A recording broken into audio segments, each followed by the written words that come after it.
Hello students, आज का हमारा टॉपिक है टेक्स्ट बुक का topic 2.6.4 osmosis and osmotic pressure पाई।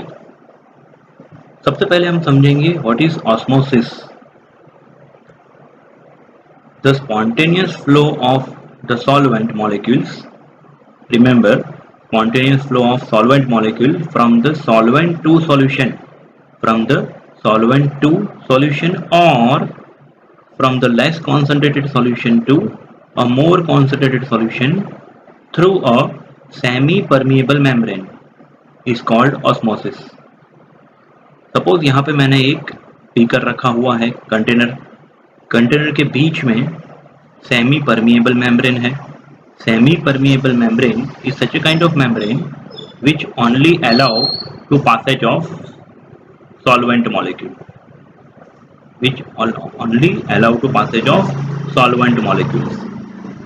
यहाँ पे लेफ्ट हैंड साइड में ब्लू कलर का कॉन्सेंट्रेटेड कॉपर सल्फेट का सॉल्यूशन लिया है, CuSO4 कॉपर सल्फेट का सॉल्यूशन लिया हुआ है मैंने, और राइट हैंड साइड मैंने प्योर वाटर लिया हुआ है, या तो डाइल्यूट कॉपर सल्फेट सॉल्यूशन. तो शुरुआत की कंडीशन, इनिशियल कंडीशन में मैंने दोनों लिक्विड का लेवल सेम रखा था, ठीक है.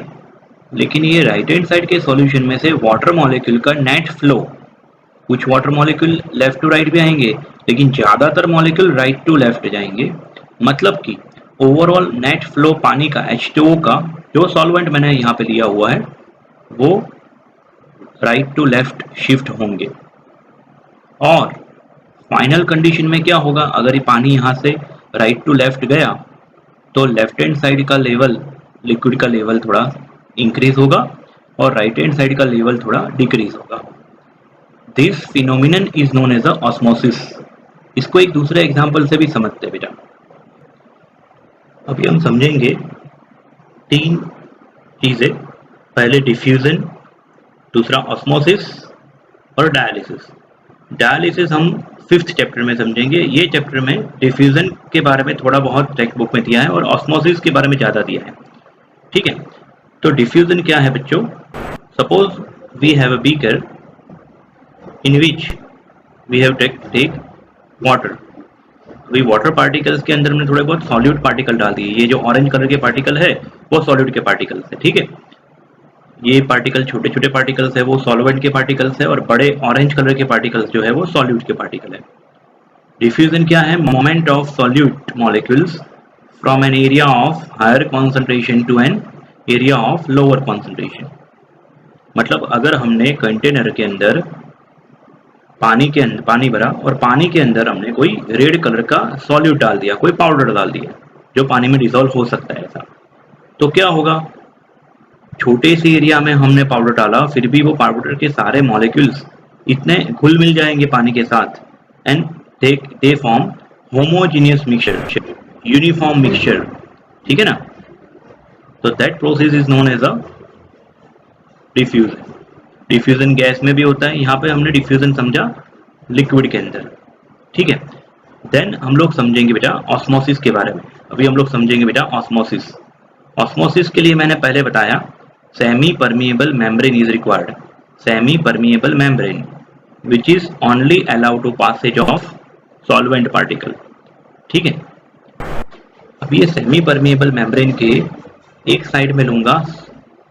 देखिए यहाँ पे फिगर, यहाँ पे मैंने लेफ्ट हैंड साइड लिया हुआ है खाली सिर्फ और सिर्फ वाटर, ठीक है, और राइट हैंड साइड मैंने लिया हुआ है सॉल्यूशन, सॉल्वेंट और सॉल्यूट दोनों का मिक्सचर, सॉल्यूशन जो मैंने ब्लू कलर का सॉल्यूशन लिया था वैसा. लेफ्ट हैंड साइड क्या था? पानी, सिर्फ पानी, और राइट हैंड साइड सॉल्यूशन, ठीक है. ऑस्मोसिस की डेफिनेशन मैंने पहले भी बता दी है, फिर से again I will discuss. Osmosis is the diffusion of solvent across a semi permeable membrane. The movement of solvent molecule from a region of lower solute concentration to region of higher solute concentration. देखो left hand side तो solute है ही नहीं और right hand side solute है, तो dilute solution से concentrated की ओर, या तो सॉल्वेंट से सॉल्यूशन की ओर पानी का या तो कोई भी सॉल्वेंट का स्पॉन्टेनियस फ्लो होगा. देखिए आप ये एरो, कहाँ से कहाँ पानी जा रहा है और क्या हो रहा है. थोड़ा बहुत एनिमेशन देखिए. पानी का लेवल राइट हैंड साइड क्या हो रहा है, इंक्रीज हो रहा है। ये वाटर के particles semi permeable membrane through pass हो रहे हैं और ये वाला राइट हैंड साइड वाला लिक्विड का लेवल क्या हुआ, इंक्रीज हुआ, and that process is known as a osmosis. Diffusion के बारे में हम 5th चैप्टर में समझेंगे बेटा। और यहाँ पे जो लेवल का डिफरेंस क्रिएट हुआ, हाइट का डिफरेंस क्रिएट हुआ, वो हाइट के ऊपर से हम पाई ऑस्मोटिक प्रेशर ढूंढ सकते हैं।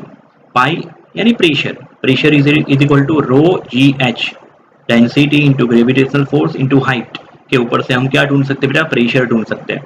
ये हाइट के डिफरेंस के ऊपर से हमने क्या ढूंढ सकते हैं, प्रेशर। ठीक है बेटा, तो वापिस चलते हैं टेक्स्ट बुक की ओर। यहाँ पे मैंने जो जिक्र किया सेमी परमिएबल मेम्ब्रेन के बारे में, तो what is mean by semi permeable membrane, such which kind of semi permeable membranes are available. तो सेमी परमिएबल मेम्ब्रेन क्या है वो पता है कि which allow only passage of solvent particles. Nature में से हमें सेमी परमिएबल मेम्ब्रेन मिल सकते हैं, कहाँ कहाँ, तो vegetable membrane, animal membranes, outer skin of animals and plants, pig bladder, cell wall, plant cell wall. आप सोचिए अगर कोई ग्रेप्स है, ग्रीन ग्रेप्स, उसको आप पानी में रख दोगे तो क्या होगा, स्वेल होगी, ठीक है ना। लेकिन वही ग्रीन ग्रेप्स को आप, 2-3 ग्रेप्स को आप शुगर के थिक सॉल्यूशन, शुगर की जो सिरप है, शुगर सिरप, उसके अंदर रख दीजिए, क्या होगा, शुगर सिरप के अंदर कॉन्सेंट्रेशन ज़्यादा है और ग्रेप के अंदर कॉन्सेंट्रेशन कम है, तो ग्रेप का जो पानी है वो बाहर आएगा, उसकी जो वॉल है, that wall act as a semi permeable membrane. Got it. Artificial semi permeable membrane भी होते हैं, जैसे कि parchment paper, cellophane paper, freshly prepared copper ferrocyanide Cu2FeCN6, उसका नेम है copper ferrocyanide, is a based artificial semi permeable membrane. Silicates of iron, cobalt and nickel. ठीक है, अभी हम लोग देखेंगे बेटा मेजरमेंट ऑफ ऑस्मोटिक प्रेशर। अभी ऑस्मोटिक प्रेशर पाई को मेजर कैसे किया जाए, तो टेक्स्ट बुक में ये फिगर ऑलरेडी दी है, देखिएगा जरा, यहाँ पे समझिएगा। एक थिशल फनेल मैंने ली है, थिशल फनेल के सबसे बॉटम में मैंने सेमी परमिएबल मेम्ब्रेन टाई कर दिया है, और ये जो ऑरेंज कलर का सॉल्यूशन आप देख रहे हो वो कोई सॉल्यूशन है, ठीक है, शुगर सॉल्यूशन, यूरिया सॉल्यूशन, कोई भी सॉल्यूशन, कॉन्सेंट्रेटेड सॉल्यूशन, और वो थिसल फनेल को मैं डिप कर रहा हूँ डिस्टिल वाटर में, प्योर वाटर में। तो क्या होगा देखिएगा, यहाँ पे H2O के छोटे छोटे पार्टिकल्स सेमी परमिएबल मेम्ब्रेन से अंदर की ओर जाएंगे, और ये है इनिशियल कंडीशन। जस्ट मैंने अब भी थिसल फनेल को रखा, तो नेक्स्ट मोमेंट पे क्या होगा बेटा, नेक्स्ट मोमेंट पे फाइनल कंडीशन पे क्या होगा, वो लेवल ऑरेंज कलर का जो सॉल्यूशन था उसके अंदर पानी अंदर जाने की वजह से वो थोड़ा लाइट ऑरेंज कलर का बना। यहाँ पे देखिएगा कैसा कलर था, डार्क कलर था, ठीक है ना। अभी पानी अंदर जाएगा तो वो डाइल्यूट होगा और हाइट बढ़ी, और एक लेवल पे आके रिएक्शंस मतलब प्रोसेस जो है स्टॉप हो गई। अभी ये जो हाइट है h के ऊपर से हम क्या ढूंढ सकते हैं, प्रेशर P, रो जी एच। यहाँ पे ऑस्मोटिक प्रेशर को P सिंबल नहीं दिया हुआ है, पाई सिंबल दिया है, क्योंकि P ऑलरेडी हमने सिंबल दिया था वेपर प्रेशर को, ठीक है ना। तो ये pi is equal to rho g h, height के ऊपर से हम क्या ढूंढ सकते हैं बेटा, पर्टिकुलर लिक्विड का ऑस्मोटिक प्रेशर ढूंढ सकते हैं। दूसरा एक अनदर मेथड भी है, 2 कंटेनर लिए, कंटेनर के बीच में मैंने रख दिया सेमी परमिएबल मेम्ब्रेन, ठीक है। एक कंटेनर में मैंने भरा हुआ है सॉल्यूशन, दूसरे कंटेनर में भरा हुआ है प्योर सॉल्वेंट। अभी आपको पता है राउल्ट लॉ में हम ऑलरेडी पढ़ चुके हैं कि जो प्योर सॉल्वेंट होगा उसके ऊपर वेपर प्रेशर ज़्यादा होगा बेटा, vapour pressure of pure solvent is greater than solution. यहाँ पे वेपर प्रेशर क्या होगा, थोड़ा ज़्यादा होगा, सपोज करो 0.3 बार, 0.3 एटमॉस्फेयर। सॉल्यूशन के ऊपर वेपर प्रेशर क्या होगा बेटा, कम होगा, सॉल्यूशन का वेपर प्रेशर कम होगा, क्योंकि सॉल्यूट के पार्टिकल खुद तो नॉन वोलेटाइल है, खुद तो इवोपरेट होते नहीं है और पानी को भी इवोपरेट होने से रोकते हैं, ठीक है ना। तो जैसे कि यहाँ पे प्रेशर था 0.2, याद करिए एग्जाम्पल, थियोरी वाले एग्जाम्पल, राउल्ट लॉ, ठीक है। तो मैं ये अगर कुछ एक्स्ट्रा प्रेशर नहीं अप्लाई करूंगा तो क्या होगा, यहां से पानी सॉल्वेंट की ओर से पानी शिफ्ट होगा कहाँ, इधर। ये सेमी परमिएबल मेम्ब्रेन है, लेकिन अगर मैं एडिशनल 0.1 बार का प्रेशर यहाँ पे अप्लाई कर दूं, एडिशनल प्रेशर, तो क्या हो जाएगा, दोनों साइड प्रेशर बैलेंस हो जाएगा। यहाँ पे 0.3 बार प्रेशर है, यहाँ पे 0.2 बार प्रेशर है। अगर लेफ्ट हैंड साइड वाले सॉल्यूशन के ऊपर मैं थोड़ा एडिशनल प्रेशर अप्लाई कर दूं, ठीक है ना, तो क्या हो जाएगा, प्रोसेस स्टॉप हो जाएगी, ऑस्मोसिस की प्रोसेस होगी ही नहीं। समझ में आ रहा है बच्चों? तो डेफिनेशन क्या बनेगी ऑस्मोटिक प्रेशर की? Osmotic pressure is the additional pressure applied over the surface of solution और concentrated solution to prevent the process of osmosis. Again, osmotic pressure is the additional pressure applied over the solution or applied over the surface of solution or concentrated solution to prevent the process of osmosis.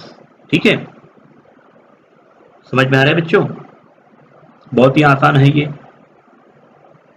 अभी ये लोग ने अलग अलग scientist थे, उसमें से major एक साइंटिस्ट है वेंट हॉफ एंड फेफर।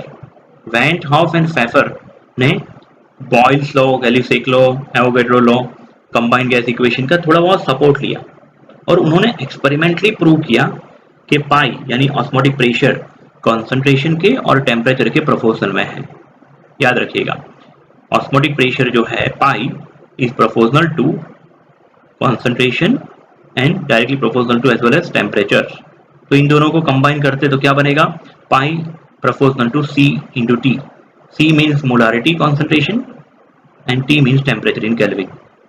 ठीक है, प्रोपोर्शनलिटी की साइन हटाने के लिए हमने लाया कांस्टेंट आर। हाँ, आप ऐसा भी लिख सकते हो pi is equal to R C T, लेकिन मैंने यहाँ पे लिखा है सी आर टी। क्या फर्क पड़ता है, प्रोपोर्शनल की साइन हटाने के लिए आर ले आया, और ये आर वही है बेटा 11th स्टैंडर्ड में आया था, gaseous constant, universal gaseous constant, जिसका वैल्यू होता है 0.08314 bar litre kelvin inverse mole inverse, या तो 0.0821 atmosphere litre kelvin inverse mole inverse. तो ये फॉर्मूला बन गया बेटा, pi is equal to C R T.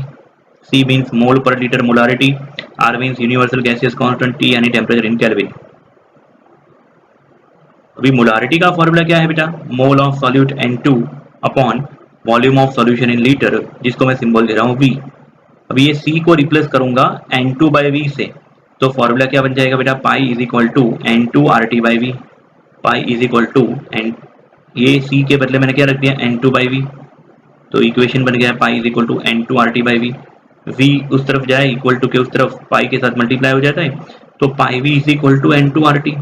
और ये इक्वेशन गैसियस इक्वेशन के साथ मिलता जुलता है, ideal gas equation PV is equal to NRT के साथ ये क्वाइट सिमिलर है। ठीक है ना, लेकिन हाँ वो गैस के लिए था और ये लिक्विड के लिए है, सॉल्यूशन के लिए है।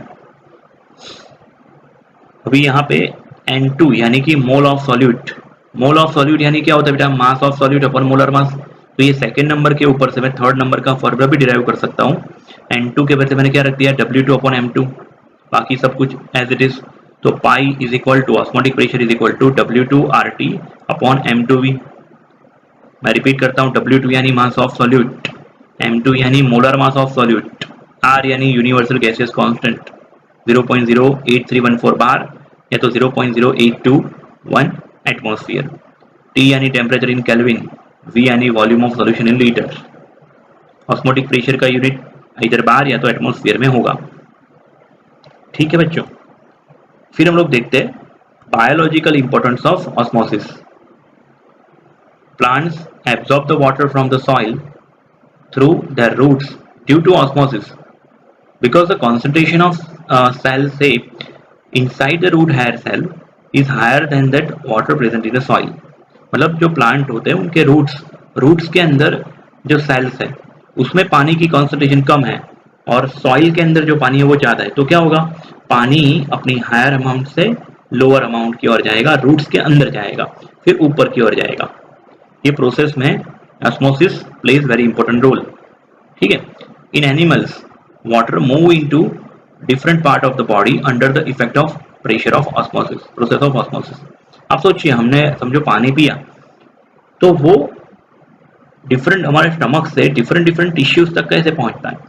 तो वाया ऑस्मोसिस, क्योंकि हमारे टिश्यूज में पानी की कॉन्सेंट्रेशन कम है, पानी का अमाउंट कम है, तो हायर कॉन्सेंट्रेशन मतलब हायर अमाउंट ऑफ वाटर से लेस अमाउंट ऑफ वाटर पानी क्या होगा, शिफ्ट होगा। ठीक है। Stretching of leaves, flowers etcetera is also controlled by osmosis. Osmosis help in the rapid growth of plants and germination of seeds. दूसरा, bursting of red blood cells. अब RBC को, red blood cell को पानी में रखोगे ना तो फट जाएंगे, मतलब बर्स्ट हो जाएंगे। बर्स्ट होने के पीछे का रीजन क्या है कि आरबीसी के अंदर, रेड ब्लड सेल के अंदर कॉन्सेंट्रेशन ज़्यादा है। समझो ये रेड ब्लड सेल है, तो रेड ब्लड सेल के अंदर कॉन्सेंट्रेशन ज़्यादा होगी। बायोफ्लूइड, बायोकेमिकल्स की कॉन्सेंट्रेशन यहाँ पे ज़्यादा है। अभी मैंने अगर उसको पानी में रख दिया है तो क्या होगा, उसको मैंने अगर पानी में रख दिया है तो पानी बाहर से अंदर की ओर जाएगा, बाहर से अंदर की ओर जाएगा तो ये क्या होगा, थोड़ा फैलेगा, ब्रस्ट होगा और फट जाएगा। इसके पीछे भी किसका रीज़न है, ऑस्मोसिस का रीज़न है। तो बेटा ये टॉपिक थियोरेटिकल टॉपिक आप लर्न कर दीजिए। इसके साथ जुड़ा हुआ और एक टॉपिक भी है reverse osmosis. Reverse osmosis means क्या है कि अगर आपने, जैसे कि मैंने यहाँ पे बताया था कि to prevent the process of osmosis, हमने जो एडिशनल प्रेशर लगाया उसको हम बोलते थे पाई। लेकिन सपोज यहाँ प्रेशर था 0.3, इधर प्रेशर था 0.2, ठीक है, और मैंने एडिशनल प्रेशर पाई नहीं, कोई एक्स्ट्रा प्रेशर लगा दिया 0.2 बार, तो क्या हो जाएगा, लेफ्ट हैंड साइड का प्रेशर ज़्यादा हो गया, 0.2 प्लस 0.2 0.4, तो यहाँ प्रेशर ज़्यादा हो गया।